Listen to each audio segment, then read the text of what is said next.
Hi friends, if you have not done your Tell Me About It page, make sure you stop this video, go over to that assignment and finish that first because you're going to need that page to help you with your writing.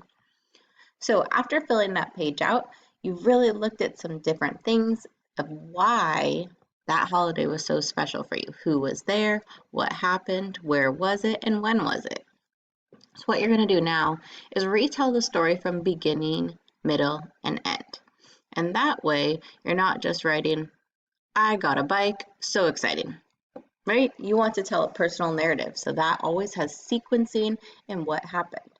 So maybe in the beginning, you might talk about, I have always wanted this red shiny bike. When I woke up on Christmas morning, I was hoping it would be under my tree. In the middle, you could say, I walked out to the Christmas tree and I was so excited when I saw a box that was, or a gift, I guess not a box, a gift that was shaped as a bike. At the end, I opened up the gift and it was the bike I always wanted. I'm so excited. That's just an example. So however you want to describe it, tell me what happened in the beginning, what happened in the middle, and what happened in the end. Once you've done that, you're going to go ahead and start your writing. So you might say first, I blah, blah, blah. Then I blah, blah, last blah, blah.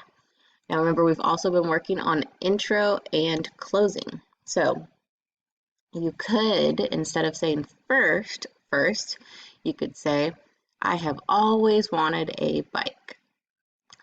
On Christmas, I blah, blah, blah. So you can or tell me how the story happened, however you want. Just make sure you use these three boxes to tell me the three different parts of that story.